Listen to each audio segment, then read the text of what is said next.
wa ma anfaqtum min syai'in fahuwa yukhlifu wa huwa khairur raziqin. Artinya, kul katakanlah, inna rabbi sesungguhnya Tuhanku, yabsutur rizqa liman yasha'u min ibadihi, melapangkan atau meluaskan rezeki di antara hamba-hamba yang dikehendakinya, wa yaqdiru lahu, dan menyempitkan rezeki dari hamba-hamba yang dikehendakinya. Wa ma anfaqtum min syai'in fahuwa yukhlifu, dan apapun yang kalian infakkan, fahuwa yukhlifu, pastilah dia, yaitu Allah subhanahu wa ta'ala, akan menggantikan apa yang telah diinfakkan itu. Wa huwa khairur raziqin, dan dialah Allah sebaik-baik pemberi rezeki. Melalui satu ayat yang mulia ini, ada 3 pelajaran penting yang akan kami ketengahkan. Pelajaran yang pertama berkenaan dengan rezeki sebagai ujian hamba, bahwa dengan rezeki ada di antara hamba yang mendapatkan kemudahan dan keluasan secara finansial, dan ada pula di antara hamba yang diuji dengan kesempitan rezeki. Kemudian pelajaran yang kedua adalah berkenaan dengan gaya hidup ahli sedekah. Lalu kemudian pelajaran yang ketiga adalah balasan terbaik dari sebaik-baik pemberi rezeki untuk ahli sedekah. Mari kita melangkah pada pelajaran yang pertama berkenaan dengan rezeki sebagai ujian hamba, ujian manusia. Dan kita perhatikan di awal ayat, Allah subhanahu wa ta'ala mengingatkan kita akan salah satu asmanya, yaitu Ar-Rabbu. Dan kita diperintahkan oleh Allah untuk mengucapkan, mengikrarkan penuh keimanan. Kul inna rabbi, katakanlah sesungguhnya Rabbi Tuhanku. Apa artinya Rabb? Rabb itu, ma'asyiral muslimin, adalah penggabungan 2 asma Allah subhanahu wa ta'ala, sebagaimana disebutkan di dalam Al-Quran di surat Toha ayat yang ke-49 dan ayat yang ke-50. Tatkala Nabiullah Musa alaihissalam ditanya oleh Fir'aun laknatullah alaih, faman rabbukuma ya Musa, siapakah Tuhan engkau berdua wahai Musa? Lalu Musa kemudian memperkenalkan kepada Fir'aun tentang Allah subhanahu wa ta'ala dengan menyebutkan akan asmanya, yaitu Ar-Rabb. Lalu Musa berkata, Rabbuna alladhi a'ta kulla syai'in khalqah summa hadahu. Saat itu Musa memberitahukan kepada Fir'aun bahwa Rabb kami adalah yang menciptakan segala sesuatu, dan dialah yang memelihara segala sesuatu itu. Itulah arti dari Rabb, penggabungan 2 asma Allah, yaitu Allah sebagai Al-Khaliq dan Allah sebagai Al-Hafiz. Penggabungan Allah sebagai Al-Khaliq dan Al-Hafiz, inilah yang disebut dengan Ar-Rabbu. Ma'asyiral muslimin, maka kita diingatkan oleh Allah dengan diperintah, Kul inna rabbi, katakanlah dia Tuhanku. Ini agar supaya kita memahami dan menyadari bahwa Allah, dialah yang telah menciptakan diri kita manusia, dan dialah yang memelihara diri kita manusia ini. Dan ma'asyiral muslimin, pemeliharaan Allah atas diri kita adalah pemeliharaan yang terbaik. Kenapa pemeliharaan Allah adalah pemeliharaan yang terbaik? Karena dia Allah yang menciptakan diri kita. Sebagaimana ketika kita memiliki kendaraan, maka tentu kendaraan kita jika mereknya adalah Honda, pemeliharaan terbaik untuk kendaraan kita adalah di bengkel resmi Honda. Atau mungkin kendaraan kita mereknya Yamaha, maka pemeliharaan terbaik untuk kendaraan kita itu adalah di bengkel resmi Yamaha. Karena perusahaan itulah yang telah memproduksi kendaraan kita. Maka Allah subhanahu wa ta'ala, dialah sebaik-baik pemelihara manusia. Fa'lamu annallaha maulakum, ni'mal maula wa ni'man nasir. ketahuilah, ilmuilah Allah sebaik-baik penjaga kalian, pelindung kalian, pemelihara kalian. Kenapa Allah Subhanahu wa ta'ala sebaik-baik pemelihara diri kita? Karena Dia yang menciptakan kita manusia. Dan Allah Subhanahu wa ta'ala memelihara kita dengan dua hal. Pertama, kita dipelihara oleh Allah dengan rezeki. Dan Allah memelihara kita dengan rezeki yang berlimpah. Inna a'tainakal kautsar, telah kami berikan kepada engkau nikmat yang sangat berlimpah. Saking berlimpahnya nikmat yang Allah berikan kepada kita, di dalam surat Luqman ayat yang ke-27, nikmat yang Allah berikan tak dapat dicatat. Walau annama fil ardi min sajaratin aqlam wal bahru yamudduhu min ba'dihi sab'atu abhur ma nafidat kalimatullah innallaha azizun hakim. Bahwa saking berlimpahnya nikmat Allah itu, maka nikmat Allah tak dapat dicatat. Meskipun semua pepohonan dari akar, batang, cabang dan ranting dijadikan pena, lalu lautan 7 benua disatukan dijadikan tinta, untuk dengannya nikmat Allah tercatat, tidak akan pernah habis tercatat nikmat Allah. Dan nikmat Allah tak dapat dihitung saking berlimpahnya. Sebagaimana firman Allah di dalam surat An-Nahl ayat 18 dan surat Ibrahim ayat 34. Wa in ta'uddu ni'matallahi la tuhsuha. Kalian tidak akan pernah sanggup menghitung nikmat Allah. Maka ma'asyiral muslimin, kita dipelihara oleh Allah itu dengan rezeki yang berlimpah.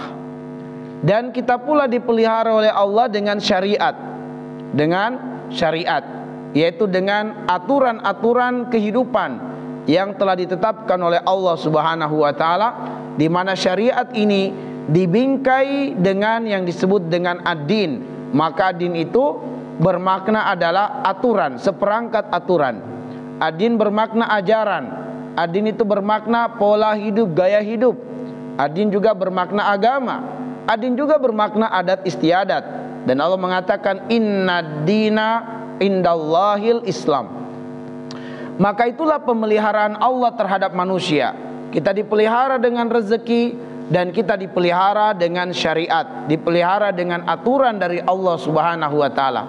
Maka kalau kita senantiasa tunduk dengan aturan Allah, syariat Allah, itu berarti bahwa kita tunduk untuk dipelihara oleh Allah Subhanahu wa ta'ala. Maka Allah akan bertanggung jawab dalam urusan kita. Inna waliyyallahu alladzi nazzalal kitab wa huwa yatawallas sholihin. Allah yang akan bertanggung jawab terhadap urusan hamba-hambanya yang soleh, yaitu yang mau tunduk dengan syariat Allah. Tapi mereka manusia yang tidak mau tunduk dengan syariat Allah, berarti dia melepaskan diri dari penjagaan Allah. Adakah yang memelihara dia lebih baik daripada Allah? Tidak ada. Maka itulah kerusakan dan kehancuran bagi manusia ketika dia lepas dari penjagaan Allah Subhanahu wa ta'ala.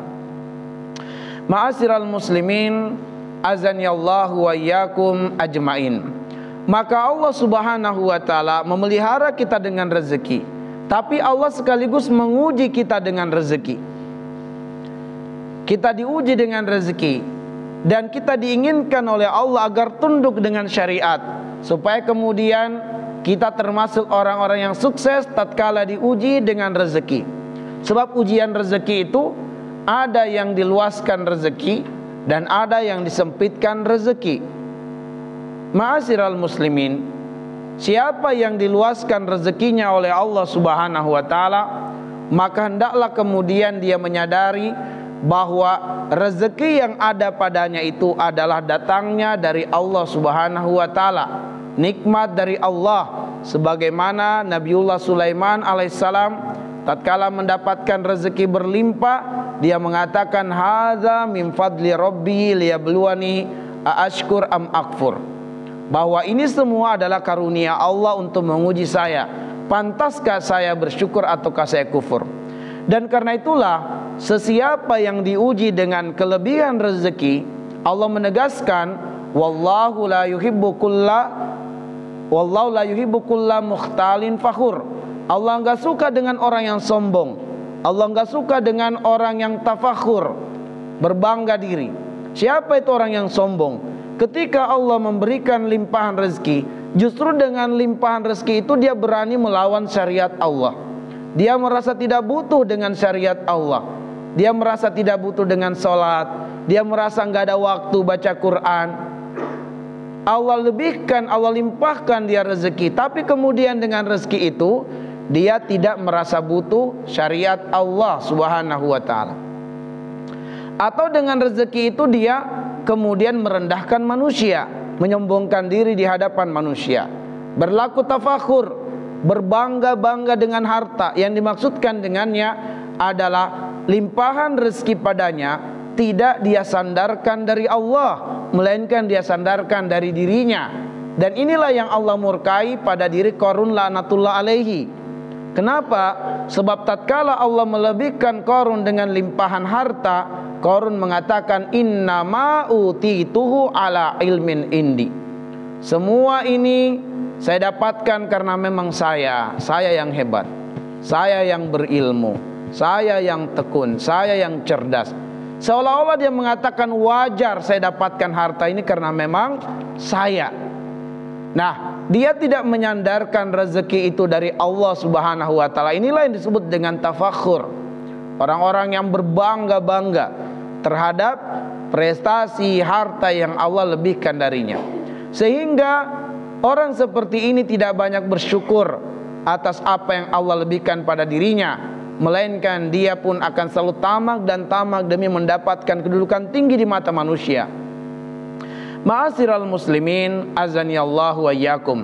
Yang Allah inginkan adalah selain kita mensyukuri dengan hati kita dan juga dengan lisan kita, Allah menginginkan dengan perbuatan, yaitu bagaimana potensi harta itu semakin menjadikan kita pemilik harta itu dekat dengan Allah. Sebagaimana firman Allah di dalam surat Al-Maidah ayat 35, ya ayyuhalladzina amanu taqullaha wabtagu ilaihil wasilah wajahidu fi sabilihi la'allakum tuflihun. Wahai orang yang beriman, bertakwalah kalian kepada Allah. Wabtagu ilaihil wasilah, jadikanlah harta, jadikanlah potensi-potensi dunia sebagai wasilahmu, sebagai jalanmu untuk semakin dekat dengan Allah Subhanahu wa ta'ala.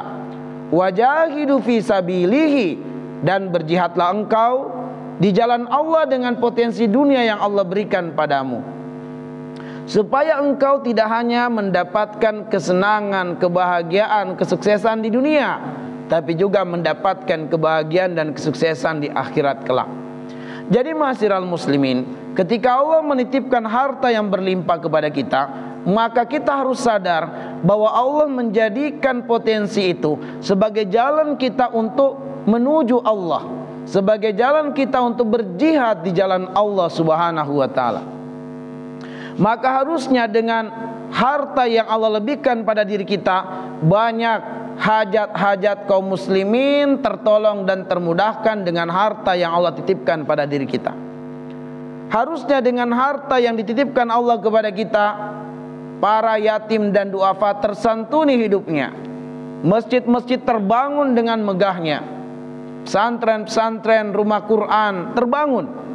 Tidak akan kita temukan lagi para ustadz, para dai membawa proposal-proposal atau turun ke jalan meminta bantuan. Itu diantaranya adalah merendahkan muru'ah. Tetapi karena harta tidak banyak di tangan orang-orang yang soleh, tidak banyak di tangan orang-orang yang sadar tujuan harta, maka kita dapati hakikat banyak duafa yang kemudian di sepanjang jalan-jalan. Apabila kemudian harta di tangan orang-orang yang dekat kepada Allah, menyadari akan tujuan harta sebagai jalan berjihad, maka seseorang dengan harta yang ada padanya, akan harta itu menjadi jalan dia menyempurnakan Islamnya. Dia akan menjalankan ibadah haji dan umroh, dia akan jalankan zakat setiap tahunnya, kurban setiap tahunnya, dan banyak lagi kebaikan-kebaikan dalam Islam yang akan mampu dia laksanakan. Sebab memang banyak kebaikan dalam Islam ini yang hanya dapat dilaksanakan dengan harta. Nah, ma'asyiral muslimin, azani Allah wa iyyakum, inilah yang diinginkan oleh Allah ketika seorang hamba diuji dengan keluasan rezeki. Adapun yang Allah uji dengan kesempitan rezeki, hendaklah kemudian dia bersabar atas ujian tersebut. Hendaklah kemudian dia tidak iri atas rezeki orang lain yang dilebihkan oleh Allah atas dirinya atau melebihi dirinya. Maka Allah mengatakan wala tatamannau ma faddalallahu bihi ba'dakum ala ba'din. Janganlah kemudian seseorang itu menjadi iri terhadap rezeki sebagian orang yang dilebihkan dari dirinya, karena sesungguhnya Allah lah yang telah membagi rezeki itu, dan pembagian Allah adalah pembagian yang sempurna. Inna kulla syai'in khalaqnahu biqadar. Segala sesuatunya sudah dibagi Allah, ditakar Allah dengan takaran yang sempurna. Maka hendaknya kemudian kita yang disempitkan rezeki oleh Allah bersabar. Hendaklah kemudian kita berhusnuzon kepada Allah Subhanahu wa ta'ala, tidak protes kepada Allah, tapi kita terima. Dan itulah hakikat takwa. Hakikat takwa adalah ar-ridho bil qalil, ridho dengan ketentuan Allah, ridho dengan rezeki Allah meskipun tidak menyenangkan. Sebab semua perbuatan Allah itu baik karena datangnya dari Allah. Innallaha kana aliman hakima. Dan Allah itu maha berilmu, Allah maha bijaksana. Maka perbuatan Allah itu pasti berupa hikmah dan juga rahmat. Hanya saja sampainya kepada kita karena keterbatasan ilmu kita tentang menggali hikmah dari Allah, maka seringkali takdir Allah itu kita rasakan ada yang menyenangkan diri kita dan ada yang tidak menyenangkan diri kita. Padahal dari Allah semuanya baik. Asa an takrahu syai'an fa huwa khairul lakum wa asa an tuhibbu syai'an fa huwa syarrul lakum wallahu ya'lamu wa antum la ta'lamun. Mungkin kamu tidak suka dengan perbuatan Allah kepadamu, tapi dalam ilmu Allah itu yang terbaik. Atau mungkin kamu inginkan sesuatu tapi Allah tidak kasih, karena dalam ilmu Allah kalau kamu mendapatkan apa yang kamu inginkan, ada mudarat besar yang akan menimpamu. Maka kata kuncinya Allah Maha tahu dan kamu tidak tahu. Maka disinilah kemudian kita harus berhusnuzon kepada Allah tatkala kita diuji dengan kesempitan, dengan kekurangan. Dan hendaklah kemudian kita beramal berdasarkan petunjuk Al-Quran di surat Al-Baqarah ayat 155 sampai 157, di mana Allah mengatakan wala nabluwannakum bisyai'in minal khaufi wal ju' wa naqsim minal amwal wal anfusi was samarat wa basyiri as-sabirin alladzina idza asabathum musibah qalu inna lillahi wa inna ilaihi raji'un ulaika alaihim salawatu min rabbihim wa rahmah wa ulaika humul muhtadun. Bahwa ada di antara manusia yang memang diuji oleh Allah dengan sesuatu yang menyebabkan dia akan berkekurangan secara finansial. Tapi hendaklah seseorang itu berhusnuzon kepada Allah Subhanahu wa ta'ala. Sebab dengan husnuzonnya kepada Allah membuat dia mampu untuk menerima takdir Allah, tidak protes dengan takdir Allah, lalu dia bersabar dengan ketentuan Allah. Dan bentuk kesabaran itu dia kembalikan urusannya kepada Allah dengan kalimat istirja, inna lillahi wa inna ilaihi rajiun. Bahwa kesadaran yang mendalam pada dirinya bahwa jangankan harta, jangankan kedudukan, jangankan organ tubuh, bahkan ruh yang ada pada dirinya bukan miliknya tapi milik Allah Subhanahu wa ta'ala. Allah hanya titipkan padanya. Sebab dengan dia menyadari semua ini adalah milik Allah, maka dia tidak akan terlalu merasakan sakit ketika kehilangan sesuatu yang diinginkan dari kesenangan dunia. Dan memang itulah hikmahnya untuk kita fahami bahwa sesuatu yang hilang dari diri kita itu sebenarnya adalah tidak hilang dalam ilmu Allah, sebab itu milik Allah. Hilang dari diri kita karena itu titipan Allah. Tapi ketika kita menyadari ini hanyalah titipan Allah dan Allah mengambilnya kembali, kita tidak terlalu bersedih hati. Sebab yang sangat bersedih hati itu adalah ketika titipan Allah disangkanya sebagai miliknya. Itulah kenapa Allah Subhanahu wa ta'ala mengatakan likaila ta'sau ala ma fatakum wala tafrahu bima atakum, supaya kamu itu tidak terlalu bersedih hati atas apa yang hilang dari dirimu. Kapankah seseorang itu akan merasa sangat sakit sekali ketika dia kehilangan sesuatu? yaitu tatkala dia merasa memiliki sesuatu yang sebenarnya hanyalah titipan Allah padanya. Ketika dia merasakan harta itu adalah miliknya, maka dia akan sangat takut kehilangan harta tersebut. Ketika dia merasa kesehatan itu miliknya, maka dia akan sangat takut kehilangan kesehatan itu. Dan ketika dia merasa dunia ini miliknya, maka dia akan takut berpisah dengan kehidupan dunia, padahal itu mustahil. Pasti akan terjadi perpisahan, maka dia tidak siap untuk berjumpa dengan kematian. Ma'asyiral muslimin, azani Allah wa iyyakum. Maka Allah ingin menegaskan kepada kita bahwa rezeki adalah diantara cara Allah memelihara hambanya, dan hendaklah kemudian rezeki dikaitkan dengan syariat Allah agar kita benar-benar sempurna di dalam pemeliharaan Allah Subhanahu wa taala. Dan rezeki itu hanyalah ujian dari Allah. Maka yang paling mendasar, kalau kita dilimpahkan rezeki, bagaimana kita bersikap terhadap apa yang diinginkan oleh Allah, terhadap apa yang diridhoi oleh Allah atas rezeki yang Allah titipkan pada diri kita. Dan kita tahu bagaimana kita harus bersikap tatkala Allah menguji kita dengan kesempitan rezeki. Sebab Allah ingin menegaskan, karena rezeki itu atau harta hanyalah ujian dari Allah, maka karena dia hanyalah sebatas ujian, maka dia bukanlah ukuran kemuliaan manusia di muka bumi ini. Maka Allah membantah sesiapa yang menjadikan harta atau limpahan rezeki sebagai parameter kemuliaan seorang hamba di sisi Allah, atau kesempitan rezeki sebagai parameter kehinaan seorang hamba di sisi Allah. Dibantah langsung oleh Allah. Fa ammal insan idza mabtalahu rabbuhu fa akramahu wa na'amahu fa yaqulu rabbi akraman, wa amma idza mabtalahu fa qadara alaihi rizqahu fa yaqulu rabbi ahanan. Kalla, langsung dibantah oleh Allah. Sebab di antara manusia ada yang mengait-ngaitkan ukuran kemuliaan seorang hamba di sisi Allah jika semua keinginan dunianya terpenuhi, dan sebaliknya ketika urusan atau kepentingan dunianya disempitkan, dibuntukan jalannya oleh Allah, dia berburuk sangka kepada Allah.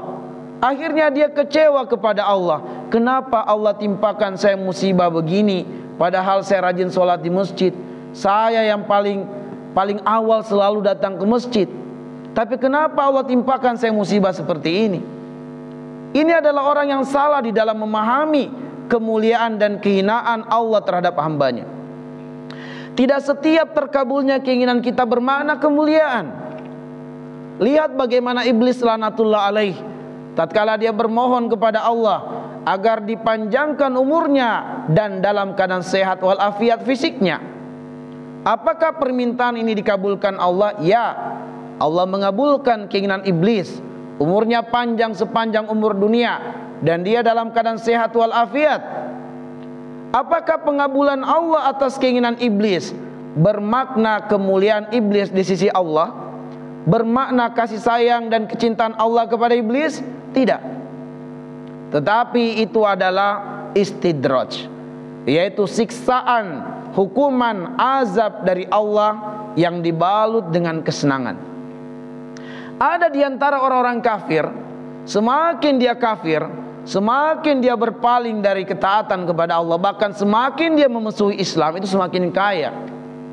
Allah mengatakan di dalam surat Al-An'am ayat yang ke-44, falamma nasu ma dzukiru bihi fatahna alaihim abwaaba kulli syai' hatta idza farihu bima utu akhaznahum baktatan fa idzahum mublisun.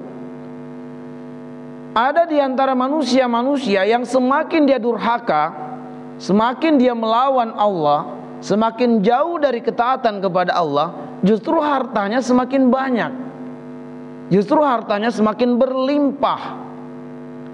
Dan orang seperti ini akan selalu dipenuhi di dalam jiwanya ketamakan terhadap harta, sehingga tidak ada yang bisa menghentikan ketamakannya untuk mencari harta kecuali kematian.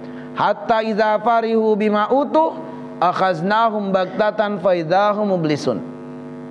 Ketika dia merasa telah sampai pada puncak karir, disitulah kematian datang kepadanya secara mendadak. jadilah dia orang-orang yang menyesal. Maka ma'asyiral muslimin azanillahu wa iyyakum, inilah pelajaran yang pertama tentang harta sebagai ujian dari Allah atas manusia.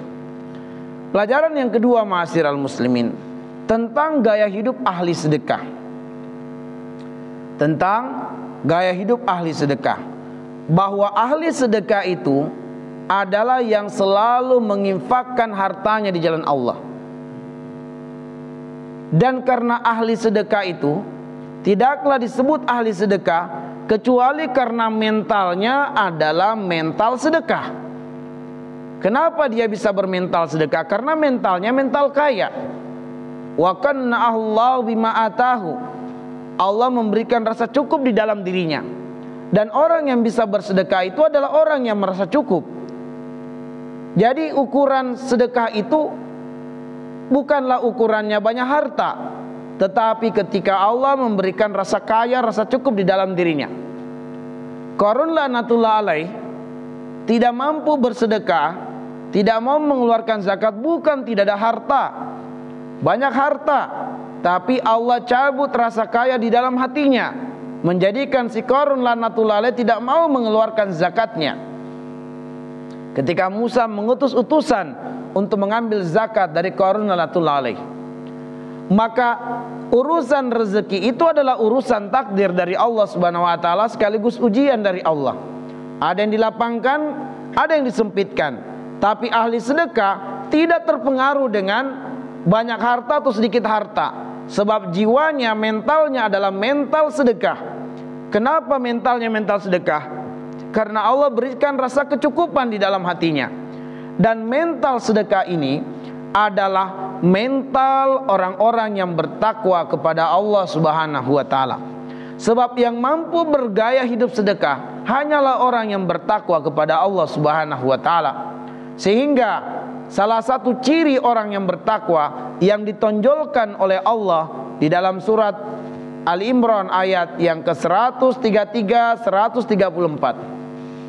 Ketika di ayat 133 Allah mengatakan wasari'u ila magfirati min rabbikum wa jannatin arduhas samawati wal ard uiddat lil muttaqin.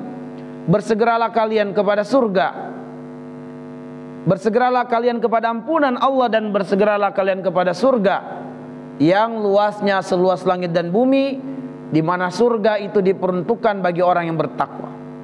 Siapa orang yang bertakwa itu?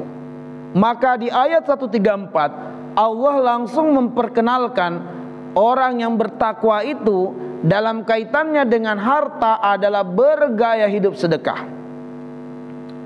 Bagaimana mental gaya hidup sedekah orang yang bertakwa itu?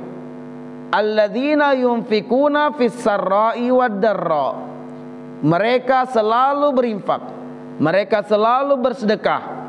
Jangankan dalam keadaan lapang, dalam keadaan sempit tetap bersedekah. Nah, inilah gaya hidup ahli sedekah. Jangankan dalam keadaan kaya, dalam keadaan miskin tetap bersedekah. Kenapa? Karena Allah memberikan kecukupan di dalam hatinya. Dan karena sedekah adalah gaya hidupnya, maka dia kalau bersedekah itu adalah sedekah yang terbaik. Sehingga Allah sebutkan di dalam surat Al-Baqarah ayat 177, wa atal mala ala hubbihi. Kalau dia bersedekah, itu benar-benar harta yang paling dia cintai yang dia berikan untuk Allah Subhanahu wa taala. Sebab dia selalu pengen mendapatkan kedudukan yang terbaik di sisi Allah. Kalau ada di antara manusia yang sibuk untuk mendapatkan kedudukan di mata manusia, maka orang yang bertakwa adalah orang yang sangat sibuk untuk mendapatkan kedudukan terbaik di sisi Allah. Karena itulah mereka selalu mempersembahkan yang terbaik untuk Allah. Dan ketika mereka bersedekah yang paling terbaik untuk Allah Subhanahu wa taala. Maka Allah mengatakan, lan tanalul birra hatta tunfiqu mimma tuhibbun. Kalian tidak akan pernah sampai pada kebaikan yang sempurna di sisi Allah kecuali kalian menginfakkan harta yang paling kalian cintai. Jadi kalau kita berinfak itu jangan hitung-hitungan kalau untuk Allah Subhanahu wa taala. Infakkanlah dari harta yang paling kita cintai, ma'asyiral muslimin. Kalau di dompet kita ada uang 110.000, tanya pada diri kita, dari nilai 110.000 itu mana yang paling kita cintai? 100.000 atau 10.000? Kalau kita cinta 100.000, udah itu yang kita infakkan untuk Allah. Jangan dengan Allah hitung-hitungan. Jangan dengan Allah kita sudah berinfaknya sedikit, diingat-ingat lagi. Kata para ulama, kalau kita berinfak untuk Allah, la tanzur ila ma qad anfaqtum lidinillah, walakin unzur ma baqiya indak. Kalau untuk Allah jangan lihat apa yang sudah kamu berikan, tapi coba evaluasi diri lagi. Nikmat apa yang masih bersisa nih untuk kita infakkan di jalan Allah Subhanahu wa taala. Maka ma'asyiral muslimin, kenapa ahli sedekah itu bergaya hidup sedekah seperti itu? Kenapa mereka tidak takut menginfakkan harta mereka yang terbaik? Apa rahasianya? Ternyata rahasianya adalah bahwa orang yang bertakwa tidak pernah takut bersedekah adalah karena janji Allah, dan janji Allah tidak akan mungkin dikhianati. Wallahu la yukhliful mi'ad. Apa janji Allah? Janji Allah pada ayat yang kita kaji ini, wa ma anfaqtum min syai'in fahuwa yukhlifu. Apapun yang kamu infakkan pasti diganti oleh Allah Subhanahu wa taala. Lihat perkataan Imam Asy-Syafi'i rahimahullah, dan kita semua bangga sebagai pengikut dari mazhab Syafi'i. Imam Asy-Syafi'i rahimahullah berkata bahwa andaikan manusia benar-benar mengimani ayat ini, wa ma anfaqtum min syai'in fahuwa yukhlifu, nggak akan ada orang yang bakil dengan hartanya untuk berinfak dan bersedekah. Apa yang membuat dia takut? Sedangkan Allah telah memberikan jaminan kepastian, dan janji Allah tidak akan pernah Allah khianati. Seringkali ma'asyiral muslimin, kita takut meminjamkan uang kita kepada manusia. Kita takut akan ditunda pengembalian atau bahkan mungkin tidak dikembalikan. Meskipun yang meminjam adalah orang yang sudah sangat kita kenal, kadang kita takut untuk meminjamkan padanya. Tapi lihatlah Allah Subhanahu wa taala, ma'asyiral muslimin. Kalau kita menginfakkan harta kita di jalan Allah Subhanahu wa taala, maka Allah menamakan infak kita itu, sedekah kita itu sebagai pinjaman kepada Allah Subhanahu wa taala. In tuqridullaha qardan hasana. Apabila engkau memberikan pinjaman kepada Allah dengan pinjaman terbaik. Apabila engkau memberikan pinjaman kepada Allah dengan pinjaman yang terbaik. Jadi kalau kita berinfak atau bersedekah, Allah menamakan itu sebagai pinjaman. Kenapa Allah menamakan itu sebagai pinjaman? Supaya kemudian kita sikoh kepada Allah. Karena Allah menamakan infak kita kepada Allah sebagai pinjaman Allah kepada harta kita, bahwa Allah pasti menggantinya. Nggak mungkin tidak, karena Allah sudah menamakan sebagai pinjaman. Ya, dan Allah tidak sama dengan manusia. Kalau manusia terkadang mungkin kita harus ragu apakah dia mengembalikan atau tidak. Tapi apakah kita ragu kepada Allah? Dan Allah sudah menamakan itu pinjaman. Coba lihat, Allah Subhanahu wa taala dialah pemilik harta yang Allah titipkan pada diri kita. Namun tatkala harta yang Allah titipkan kita infakkan di jalannya, Allah namakan itu pinjaman kepada Allah. Kalau pinjaman artinya Allah pasti menggantinya. Pasti Allah ganti. Maka ma'asyiral muslimin azani Allah wa iyyakum, jangan hitung-hitungan dengan Allah Subhanahu wa taala. Berilah yang terbaik. Dan maha baiknya Allah Subhanahu wa taala, Allah itu tidak melihat nominal dari infak kita, tapi Allah melihat adalah bagaimana kita mulai menumbuhkan gaya hidup sedekah kita. Allah pengen bagaimana kita mulai bergaya hidup sedekah. Kita mulailah bersedekah. Sehingga itulah Allah mengatakan, wa ma anfaqtum min syai'in, dari sesuatu apapun. Dan kalau disebut kata infak, itu artinya adalah sedekah materi. Bisa berupa uang, bisa berupa buku, baju, motor. Maka infak itu artinya sedekah materi. Wa ma anfaqtum min syai'in, apapun. selagi dia adalah sesuatu yang berguna, bermanfaat. Mungkin manusia akan menganggap, kok kecil banget yang kamu sedekahkan, yang kamu infakkan. Mungkin kecil di mata manusia, tapi tidak akan pernah kecil di mata Allah Subhanahu wa ta'ala selagi diniatkan untuk Allah yang maha besar, maha baiknya Allah. Dan kemudian pelajaran yang ketiga, ma'asyiral muslimin, wa huwa khairur raziqin. Dan dia Allah sebaik-baik pemberi rezeki. Bahwa Allah pasti membalas, Allah pasti mengganti infak kita. Dan penggantian Allah adalah penggantian yang terbaik, karena dia maha pemberi rezeki, ma'asyiral muslimin. Dia maha pemberi rezeki, dia sebaik-baiknya pemberi rezeki. Ma'asyiral muslimin, azani Allah wa iyyakum. Karena itulah di surat At-Taghabun ayat yang ke-17 Allah mengatakan, in tuqridullaha qardan hasana yudhaifhu lakum wa yaghfir lakum. Apabila kamu berikan pinjaman kepada Allah dengan pinjaman yang terbaik, dan yang terbaik di sisi Allah itu bukanlah nominalnya, tapi tingkat ketulusan, keikhlasan, dan rasa berat kita. Terkadang infak 10.000 bisa lebih besar di sisi Allah daripada 1 juta atau 10 juta. Misalnya, ma'asyiral muslimin, ada seorang miliarder, dia berinfak 10 juta, sedangkan hartanya yang tersimpan di bank itu bisa miliaran, yang tersimpan di berangkas di rumahnya juga bisa sampai ratusan juta. Maka dia infakkan 10 juta mah kecil baginya.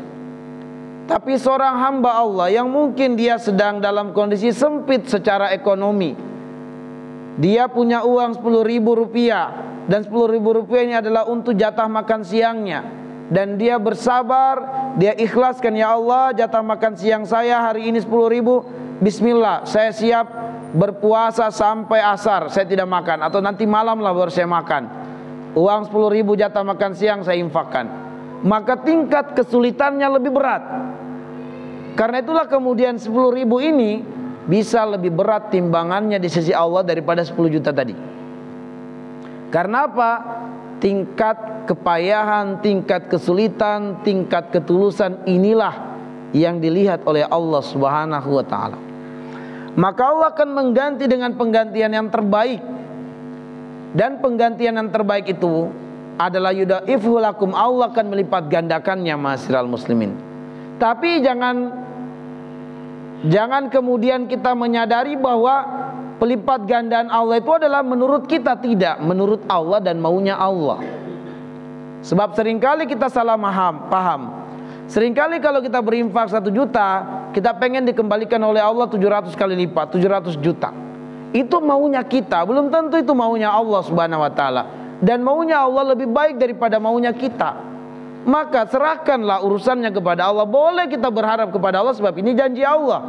Tapi bagaimana kemudian yang terbaik dari harapan kita itu adalah apa yang Allah takdirkan dengan Allah Subhanahu wa ta'ala berdasarkan ilmunya. Maka ada kalanya Allah melipat gandakan sesuai dengan mau kita. Dengan Allah datangkan rezeki dari berbagai arah. Bisa juga kita dijauhkan dari bala dan bencana, dan bisa juga Allah jadikan sebagai tabungan di akhirat. Tetapi Allah pasti akan mengganti dengan penggantian yang lebih baik. Bahkan Allah akan melipat gandakan dengan pelipat gandaan yang terbaik. Dan bukan sekedar Allah melipat gandakan pengembalian dari apa yang kita infakkan, apa yang kita pinjamkan kepada Allah. Bahkan Allah menjanjikan pengampunan dosa. Ambillah pelajaran, ma'asyiral muslimin. Bagaimana seorang wanita pelacur hanya dengan sekedar memberikan sedekah air kepada seekor anjing, wanita pelacur ini diampunkan dosanya oleh Allah dan dimasukkan ke dalam surga. Hanya sekali dia beri minum kepada seekor anjing, sekali, dan itu pun kepada seekor anjing. Tapi lihat dosanya diampunkan Allah, dimasukkan ke dalam surga. Bagaimana lagi kalau kita berkali-kali memberikan minum, makan kepada istri kita, kepada anak kita, kepada tetangga kita, kepada jamaah masjid, kepada orang-orang yang berhajat. Bukan sekali kita lakukan, berkali-kali, berulang kali. Maka begitu besar dan begitu dahsyatnya pahala yang akan Allah berikan kepada kita, ma'asyiral muslimin. Ya. Karena apa? Dialah Allah sebaik-baik pemberi rezeki. Semoga Allah Subhanahu wa taala menjadikan kita semua sebagai ahli sedekah hidup di dunia ini. Semoga Allah Subhanahu wa taala memuliakan kita dengan Islam, mematikan kita sebagai seorang muslim, dan kita dikumpulkan di dalam surganya. Nasallallahu ayyaj'alana minal ladzina yastami'una al-qawla wayattabi'una ahsana. Subhanakallahumma wa bihamdik asyhadu an la ilaha illa anta astaghfiruka wa atubu ilaik. Assalamualaikum warahmatullahi wabarakatuh.